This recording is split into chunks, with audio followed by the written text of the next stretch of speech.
Hey guys, welcome back to another video Juego, and in today's video I'm going to be ranking all the gimmick bosses across the Soul series from worst to best. And this can be a little tricky just because it's kind of hard to consider what a gimmick boss is, because there's tons of bosses in each Souls game that have a unique feature, like the giant bursting ballsack guy in Dark Souls 3. You could even consider Melania's lifesteal effect a gimmick. So there is going to be some bosses in this list that you might not consider super gimmicky, or you might consider them less of a gimmick than bosses that aren't on this list. I'm just letting you guys know that ahead of time because I just chose like around 14 to 15 bosses that I just thought were the most gimmicky. There wasn't like a certain criteria that I looked for, like it had to be weapons on in the arena or you like couldn't use regular weapons. I just thought like, what bosses seemed the most unique and out of the ordinary, and I just chose those guys. And before we get into the video, please make sure to like and subscribe and just give me your opinions in the comments. Just give me your opinion on any thought that you had on this video. And without further ado, let's get to last place. And in last place, I'm pretty sure is no surprise whatsoever, and that is the Bed of Chaos.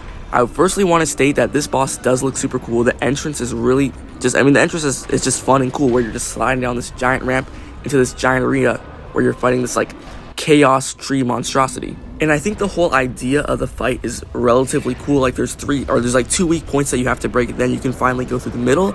I honestly think kind of like a parkourish aspect, not necessarily parkourish, but having like obstacles to get to those is kind of fun. But the way they go about it, especially for a game like Dark Souls or Mastered, where jumping and like avoiding ledges is super hard, it was just a bad way of going about it. Like I think they could have added like flame things that come out of the ground that give you like an indication, so you have to dodge those, and maybe sending out like some type of cool waves of enemies would have been a lot funner. I don't think it would have been a perfect fight, but I definitely think it would have been an upgrade. And the reason why this being last place upsets me is because I think this could have had a lot of potential, but considering the run back to this boss fight is so fucking long, the boss fight itself isn't enjoyable, and the boss fight itself feels very unfair, and the boss fight lasts like 30 seconds, so you can't really improve on your mistakes because there's not a lot of gameplay to go off of. And when you die, you have to run 3 minutes for around a solid 10 seconds of gameplay. It really isn't that good. And yeah, especially that this is a pretty hard fight, well, at least in my opinion. I die several times while doing this. It kind of sucks to have a super hard boss be a super unfun boss, if you know what I'm saying. Like if it's just bad and easy, you can get out of the way, but you have to fight this guy considering he is mandatory and he is hard. So that's why this guy is last place, and I think he absolutely deserves it. Next up is going to be Dragon God, and I do think to a certain extent Dragon God suffers a lot of the same disabilities or whatever bad features that the Bed of Chaos has. Firstly, I think it's an unfun fight. Like it just really isn't fun. It's a lot longer than the Bed of Chaos, which I think honestly is worse in this case because it is super boring. It's basically like you're camping, you're running through places, and you're just making sure the dragon isn't looking at you. And I honestly think it is a pretty boring idea. I mean, it's a dragon. Who doesn't love a cool dragon? But you just run throughout the arena getting weapons to hurt this guy. And it's not even like that unique or crazy of an idea. I mean, it's a pretty boring idea. It's pretty boring gameplay wise. And I really don't have a lot to say about this guy other than he's just flat out boring. And coming up next is Miko Lash from Bloodborne. Now, I know this guy has some crazy lore. I mean, it's pretty cool and whatnot, but gameplay wise, it's telling me a totally different story. First phase, you're just running throughout the hallways chasing this guy. I mean, it's pretty boring because it's not really hard whatsoever. I mean, you're just really chasing this guy. In his first phase, once you get up to him, it's pretty easy. His attacks are super dodgeable, and you can kind of just spam this guy and pray, and it just works 99% of the time. And then his second phase amps up in difficulty, but not in the good way. It amps up in artificial difficulty by giving him a spell in the second phase, where he kind of just spams it non-stop, and the spell is pretty hard to dodge, and it really just one-shots you. And considering that the run back for this fight is so long, like not the run back to actual fight, like 3 minutes of just chasing this goober back and forth just to get one-shotted by a spell, which you can't really approve upon. I mean, it just seems pretty lazy, pretty forced difficulty, and just, it's fucking annoying. And I would say these two guys, Dragon God and this guy, are definitely very interchangeable. And coming up next is going to be the Royal Rat Vanguard. I'm pretty sure that's the name, like where you fight the giant amount of rats in Dark Souls 2.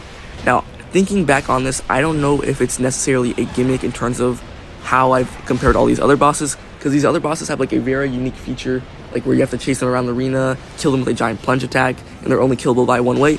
But this is just like you kind of fight a waves of enemies, so like you kill around like 10 to 15 rats before the main rat comes, and you can just kill them all regularly. So I wouldn't necessarily say this is gimmick, like a crazy gimmick, but I already wrote down the list. I've already done all the rankings, so I'm just gonna talk about it anyway.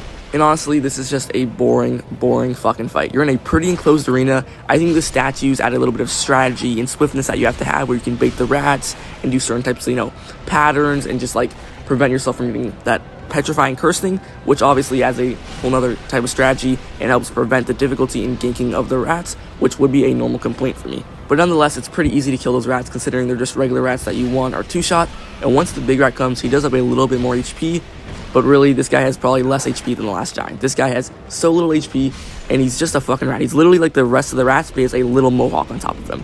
So if they would have made this guy a little bit cooler, I would put this guy a little high up, and I do think in terms of laziness and uncreativeness, this is at the bottom of the list.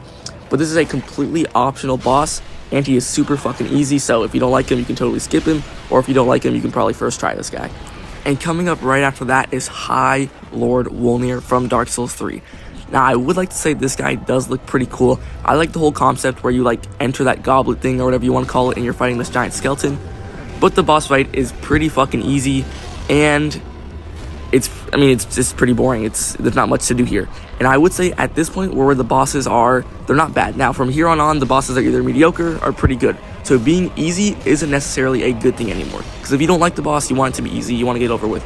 But now this is the point where you want the bosses to have a little bit of difficulty and have some entertainment, you know what I'm saying? So all this guy really does is slam his fist down, and you have to break his rings. Breaking the rings are the only way to damage him, but they break after like a solid couple hits, and he leaves his hands on the floor for you to gladly break these rings.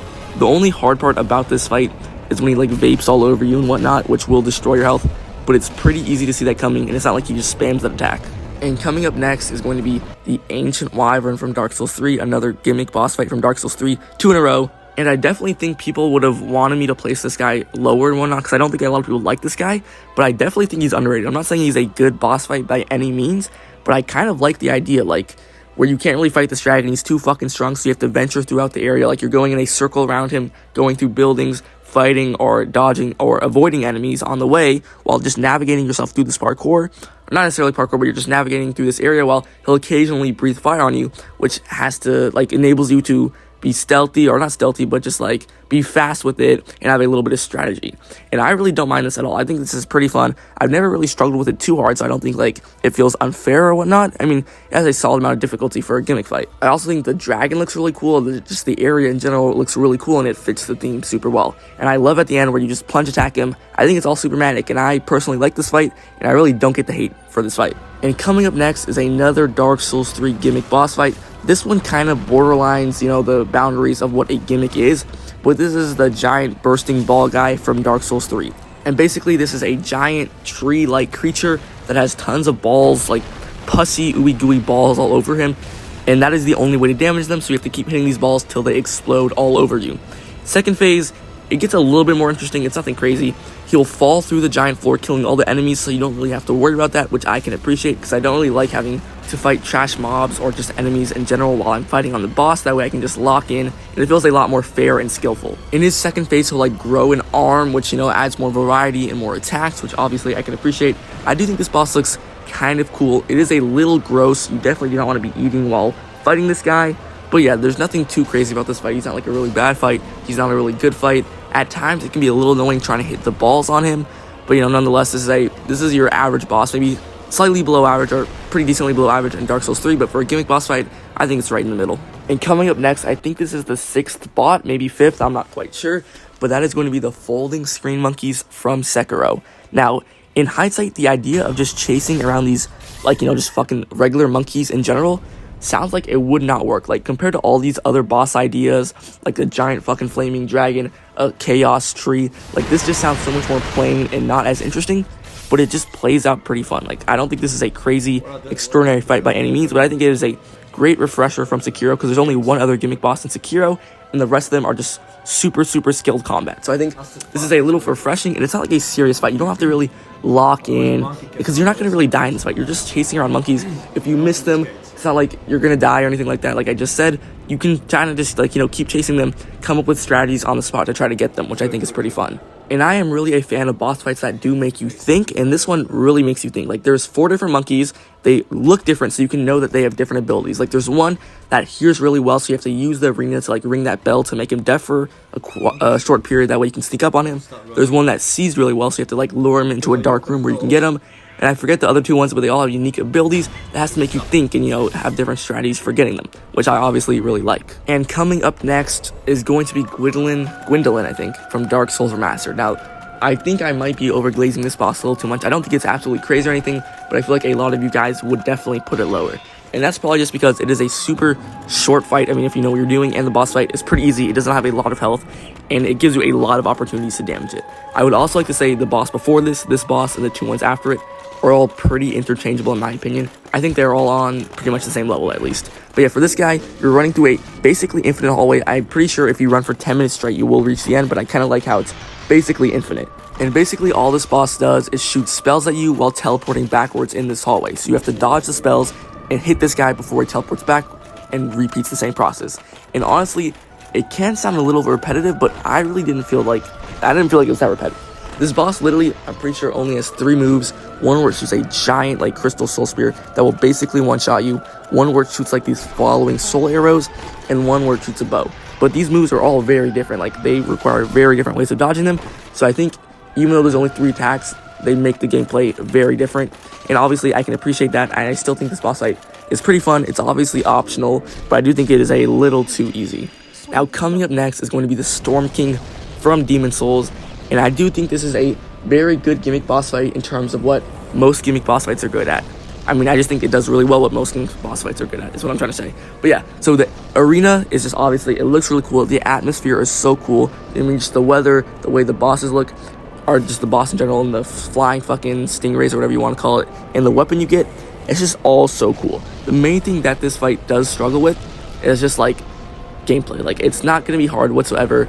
It's not going to be like that unique or really refreshing. I mean, it just looks really cool. You can just shit on stingrays out of the air and then just kill that giant stingray out of the air. I mean, it's nothing crazy. I just think it looks really cool, and it's just got a nice environment. And coming up right after that is the last Dark Souls 3 gimmick boss fight, which I think is super similar to the boss I literally just talked about. He has a pretty cool arena. He looks super cool, and I'm pretty sure you literally get the exact same weapon to fight with this guy. The weapon looks super cool. I mean, yeah, it's all a giant spectacle. The atmosphere is just great, but it kind of lacks the same thing. Like, it's not that crazy gameplay wise. Now, he's gonna have some attacks that you'll dodge. I think this boss fight is a little bit harder and a little bit funner in terms of entertainment wise, but you're kind of just spamming the same attack on this weapon and trying to just get distance from him and spam the attack. So in that sense, it can get a little repetitive, but yeah, I mean, it's still pretty cool. So yeah, now we are in the top 2, and I generally do consider these good bosses, which kind of shows you how the gimmick bosses in the Soul series are kind of one of the weaker, if not the weakest genres in the Soul series. But yeah, these are the only 2 bosses that I think are good, if not great, in the Soul series. And coming in the second spot is going to be Rykard from Elden Ring. I also would like to say these 2 guys, like this guy in the first place, are kind of interchangeable, but I do think the first place is a winkle bit better. But yeah, onto this guy. Man, this is just a great, phenomenal fucking fight. Especially for a gimmick, wow, it was just fantastic. Firstly, the arena, one of the best arenas I have seen. But for a game like Elden Ring, it really isn't that surprising where every single boss is a spectacle. But if we're comparing this to all the other gimmick boss fights, it is just absolutely crazy.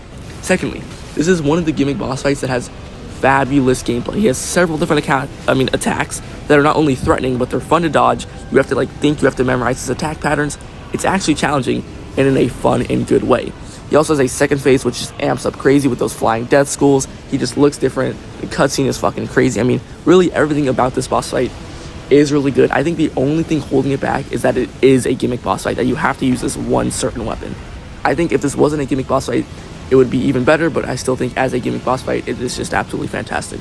And before we get into the first spot, let me just please advertise the possibility of you guys liking and subscribing once again. It really does mean a lot that you even watch the video to this point, and that would even, just liking and subscribing would mean even more to me. Also, just let me know in the comments what your opinions are, and on to my number uno take, and that is the Divine Dragon from Sekiro. I mean, I'm pretty sure you guys all knew this was going to be happening. This is like the most gimmicky of the gimmick boss fights in my opinion, because you literally are not really attacking this guy, you're just deflecting lightning and traversing through the area, but it is done so perfectly. Like, I mean, this is probably the perfect gimmick boss fight. They did so well for a gimmick boss fight, it's just crazy. Now, I will say the dragon does not have a ton of diversity in attacks. I mean, I'm pretty sure it kind of just does the one same attack over and over, but that really isn't a problem, especially for this boss fight. Like, that doesn't really matter in this fight, because that's not the whole purpose. Like, the purpose is to go throughout the branches, deal with his lightning, and just to look fucking badass. I mean, this fight is by far the best looking in Sekiro. The arena is fabulous, the dragon is fabulous,